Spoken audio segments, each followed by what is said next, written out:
अस्सलाम वालेकुम, I am doctor Lukman और आप देख रहे हैं मेरा यूट्यूब चैनल स्ट्रॉन्ग मेडिकोज़। आज हम एक बहुत ही इंपॉर्टेंट इमरजेंसी की मैनेजमेंट को डिस्कस करेंगे और वो है फिट्स या सीजर्स यानी कि झटके पड़ना या फिर स्टेटस एपिलेप्टिकस यानी कि मिर्गी के दौरे पड़ना जिसे हम आम ज़बान में कहते हैं। नॉर्मली सीजर्स डिफरेंट टाइप के होते हैं यानी कि एपिलेप्सी की या फिर हम सीजर्स की अगर बात करें तो जो फिट्स होते हैं वो कोई लोकलाइज्ड भी हो सकते हैं एक स्पेसिफिक एरिया के और जनरलाइज्ड भी होते हैं। लेकिन जो ईआर में हमारे पास कॉमनली प्रेजेंट करते हैं अगर नॉन केस ऑफ एपिलेप्सी है तो वो जनरलाइज्ड टॉनिक क्लॉनिक फिट्स ज़्यादा आ रहे होते हैं। तो होता क्या है कि अब एपिलेप्सी जो है वो क्या होता है कि ब्रेन में ओवर स्टिमुलेशन हो जाती है यानी कि अगर एक्स्ट्रा जो है वो नर्वस सिस्टम ओवर स्टिमुलेट हो जाता है तो फिर उसकी वजह से फिट्स पड़ते हैं। अब स्टेटस एपिलेप्टिकस क्या होता है कि पेशेंट इनिशियली क्या होता है जब फिट्स या सीजर्स पड़ते हैं तो पेशेंट अनकॉन्शियस फेज में अगर जनरलाइज्ड हो तो चला जाता है। ठीक है, और उसके साथ वो क्या हो रहा था यूरिनेट कर देता है या फीकल मैटर उसका बाहर आ जाता है या फिर रोलिंग ऑफ आइज होता है जनरलाइज्ड टॉनिक क्लॉनिक के अंदर। तो वो अनकॉन्शियसनेस की तरफ चला जाता है। ठीक है, अब अगर बीच में अनकॉन्शियस हुआ देन अगेन कॉन्शियस हो जाता है, लेकिन अगर वो कॉन्शियस ना हो अगेन अनकॉन्शियस हो जाए यानी कि there is no phase of consciousness between two unconscious phases और 30 मिनट्स चल रहे हो तो ये स्टेटस एपिलेप्टिकस कहलाता है। ठीक है, अब अगेन हम किस तरह से पेशेंट को रिसीव करेंगे उसी तरीके से माई पेशेंट उसका नाम आ गया XYZ, एज आ गई फॉर एग्जांपल यहाँ आ जाता है हमारे पास 29 ईयर्स, को मॉर्बिड्स उसके डायबिटीज़ या हाइपरटेंशन है या फिर नहीं है वो मेंशन करेंगे complain in with the complain of fits या फिर सीजर्स। ये आपकी हो गई पेशेंट की कंप्लेन। कितने ड्यूरेशन से हो रहे हैं, फॉर एग्जांपल उससे हो रहे हैं ये 10 मिनट से हो रहे हैं या फिर 20 मिनट से, जो भी ये उसकी कंप्लेन आ जाती है। ठीक है, उसके बाद हमारे पास उसके फ़ौरन जैसे ही आपने पेशेंट रिसीव किया तो यहाँ वाइटल्स बहुत ही इंपॉर्टेंट है। पेशेंट अगर एक्टिव फिट्स कर रहा है तो आपने इसमें जो वाइटल्स फ़ौरन उसके या फिर उसके साथ कार्डियक मॉनिटर अटैच कर दें, खुद ही उसके बीपी वगैरह आना उसमें देख लें। ठीक है, उसका टेम्परेचर मॉनिटर करना है, रिस्पायरेटरी रेट देखना है, पल्स और उसके साथ साथ ऑक्सीजन सैचुरेशन। बाज़ औक़ात क्या होता है ऑक्सीजन सैचुरेशन भी यहाँ बहुत इंपॉर्टेंट है क्योंकि अगर देखा जाए तो हमें एबीसी प्रोटोकॉल को फॉलो करना होता है, एयरवे पैटेंट है या नहीं है। ठीक है, और बाज़ औक़ात पेशेंट साइनोसिस और इस तरह ब्लूइश डिस्कलरेशन, तो इसका मतलब है कि उसकी हो सकता है एयरवे पैटेंट ना हो। उसकी सैचुरेशन चेक करना लाजमी है। अगर सैचुरेशन उसकी ड्रॉप हो रही है तो फ़ौरन आपको ऑक्सीजन मास्क उसको कनेक्ट करना है। उसके अलावा यहाँ जो एक बहुत इंपॉर्टेंट चीज़ है वो उसकी पेशेंट की आरबीएस मॉनिटर करना है। बाज़ वक़्त क्या होता है कि ग्लूकोज़ कम होने की वजह से हाइपोग्लाइसीमिक फिट्स भी पेशेंट के अंदर देखे गए हैं। ठीक है, तो उसमें फिर आपको उसकी कॉज़ को करेक्ट करना होगा यानी कि उसे फ़ौरन आपने क्या करना होता है उसे डेक्सट्रोज़ देना होता है। अब मैनेजमेंट की अगर हम बात करें एबीसी प्रोटोकॉल के अकॉर्डिंग तो सबसे पहले क्या आ जाता है एयरवे।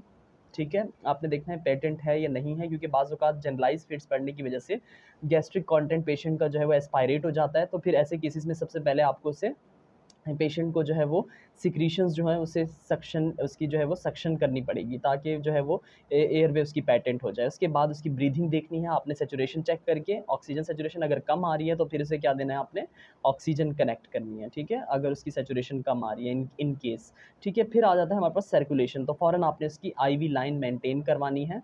आईवी लाइन मेंटेन करवा के उसके बाद आपने उसे क्या करना है, फ़ौरन उसे 0.9% उससे जो है वो नॉर्मल सलाइन उसके जो है वो आपने आईवी लाइन के थ्रू उसे देना है। ठीक है, आईवी स्टेट।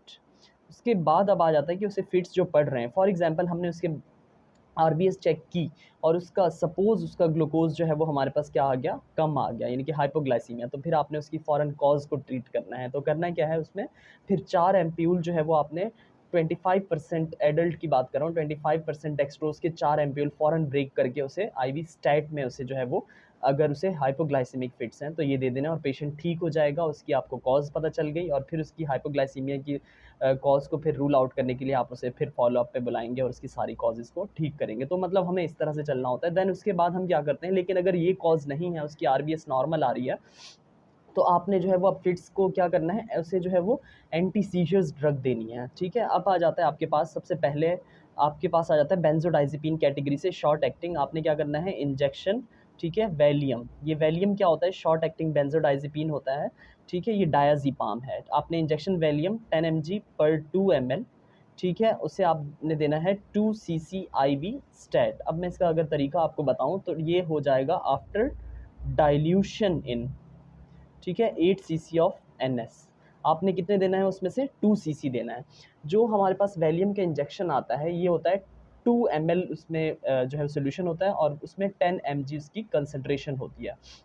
तो उस 2 ml को आपने ये देखें, अगर ये सिरिंज है 10 सीसी की, तो आपने करना ये है कि 10 mg पर 2 ml का इंजेक्शन लिया, यहाँ तक तो आ गया आपका 2 तक वैलियम का इंजेक्शन आ गया, ठीक है। उसमें बाकी 8 सीसी आपने नॉर्मल सलाइन ऐड कर दिया, तो क्या हो जाएगा, तो 1 cc is equal to 1 mg। तो फिर उसमें से आपने पेशेंट को कितना देना है, 2 सीसी देना है, यानी कि 2 mg उसके अंदर चला गया।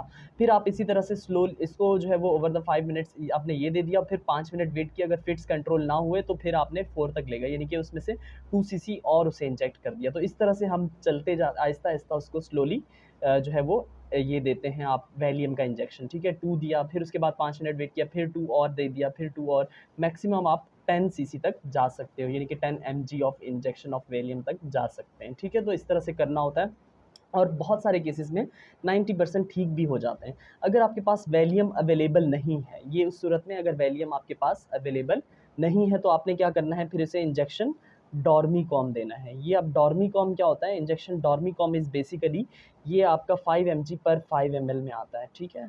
आपने ये 5 mg पर 5 ml में आता है, यानी कि इस इंजेक्शन के अंदर आपके डॉर्मीकॉम के अंदर 5 mg होता है और 5 ml सोल्यूशन होता है, ठीक है। आपने उसके साथ 5 ml और नॉर्मल सलाइन ऐड कर दिया, ठीक है। और फिर आपने उसको जो है वो स्लोली 5 मिनट में ये सारा देना होता है, और इसमें आपकी इसकी डोज तक जा सकते हो, अब मैक्सिमम 10 mg तक जा सकते हो, ठीक है।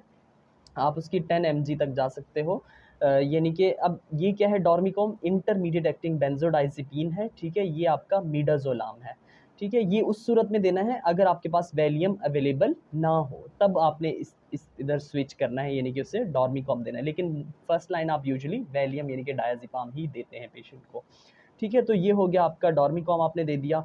अब हमारे पास आ जाता है कि सीजर्स अगर क्या हो, मोर देन 30 मिनट्स तक अगर कंट्रोल ना हो, यानी कि पेशेंट स्टेटस एपिलेप्टिकस की तरफ चला गया है, तो अब ऐसे केसेस में क्या करना है, यानी कि उसे बिल्कुल कॉन्शियसनेस नहीं हो रही, पेशेंट अनकॉन्शियस हुआ जा रहा है और कॉन्टीन्यूसली फिट्स कर रहा है, तो आपने यहाँ क्या करना है, आपने इसे इंजेक्शन लेरेस मंगवाना है, इंजेक्शन लेरेस देना है आपने, और कितना देना है, 1 ग्राम देना है, और इसमें ठीक है 1 ग्राम देना है, और इसको देना है IV स्टैट देना है, और ये किस तरह होगा, इन 100 ml ऑफ NS के अंदर, यानी कि डाइल्यूट करके देना है ये इंजेक्शन। लेरेस बेसिकली क्या होता है, लेवेटायरेसिटम होता है। आपने क्या करना है, ये 500 mg पर 5 ml आता है, तो आपने 500 mg के 2 इंजेक्शन लिए और उन दोनों को पुट कर दिया आपने किस चीज़ के अंदर, 100 ml नॉर्मल सलाइन के अंदर, और ओवर 15 टू 20 मिनट्स, यानी कि स्लो आपने 15 से 20 मिनट में ये सारा उसको देना है। ये कब देना है, अगर मोर देन 30 मिनट्स हो गए और पेशेंट के फिट्स कंट्रोल नहीं हुए, ठीक है। और अगर आपके पास लेरेस अवेलेबल नहीं है, तो फिर आपने क्या करना है, जिस तरह से हमने कहा था वैलियम अवेलेबल नहीं है, तो फिर ऑप्शन था कि आपकी उसे डॉर्मीकॉम दें। अगर लेरेस अवेलेबल नहीं है, मोस्ट ऑफ द केसेस 100% देखा गया है कि आपने वैलियम दिया, उसके बाद आपने कंट्रोल नहीं हुआ, तो डॉर्मीकॉम और लेरेस के स्टेप तक कंट्रोल हो जाते हैं फिट्स, लेकिन फिर भी नहीं हो रहे, तो आप लेरेस अगर अवेलेबल नहीं है, तो फिर आप क्या कर सकते हैं, आप उसे इंजेक्शन एपीग्रैन, ठीक है।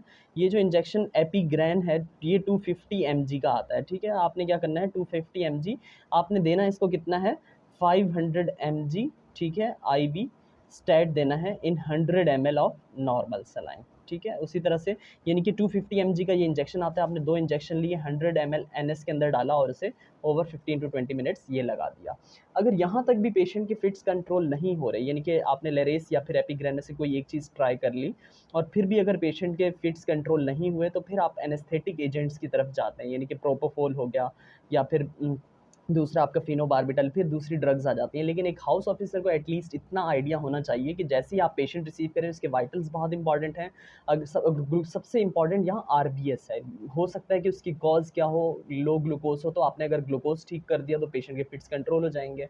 लेकिन अगर नहीं कंट्रोल हो रहे, तो फिर आपने फ़ौरन IV लाइन मेंटेन करनी है और उसे इंजेक्शन वैलियम से स्टार्ट लेना है, ठीक है। और इसका तरीका सबको आना चाहिए, वैलियम किस तरह से दिया जाता है, और अगर वो अवेलेबल नहीं है तो फिर डॉर्मीकॉम, ठीक है। और अगर इन चीज़ों से कंट्रोल नहीं हो रहे, फिर अगर जो है वो स्टेटस एपिलेप्टिकस की तरफ जा रहा है, आपने इंजेक्शन लेरेस 1 ग्राम उसे देना है, या फिर ऑप्शनल है कि आप एपीग्रैन भी दे सकते हैं, ठीक है। एटलीस्ट इतना पता होना चाहिए। अब अकॉर्डिंग टू कॉज हम रूल आउट करने की कोशिश करते हैं कि फिट्स की वजह क्या है, ठीक है। आपने बेस लाइन करवानी है, CBC उसमें न्यूट्रोफिलिया वगैरह, या फिर मेनिंजोएन्केफेलाइटिस को रूल आउट करेंगे, ठीक है। आपने उसके LFTs करवा लिए, हो सकता है कि उससे जो है वो क्या हो रहा हो, उसका यूरिया साइकिल डिस्टर्ब हो गया है पेशेंट का, यानी कि वो जो है वो लिवर फेलियर या हेपेटिक एनकैफ की वजह से फिट्स में जा रहा हो, या फिर उसकी यूरिमिक एनकेफेलोपैथी हो, यूसीज लाजमी करवाने हैं उससे, आपने उसका आरबीएस करवाना है, ठीक है, HbA1c वगैरह चेक करवा के, कैल्शियम लेवल्स हाइपोकैल्सीमिक फिट्स तो नहीं है, यहाँ इलेक्ट्रोलाइट्स यानी कि मेटाबॉलिक कॉजेज तो नहीं है, उसका मैग्नीशियम करवाना है, उसका जो है वो आपने फॉस्फोरस करवाना है, और अगर एपिलेप्सी का नॉन केस है ईईजी करवानी है, ठीक है, इलेक्ट्रोएन्सेफेलोग्राम,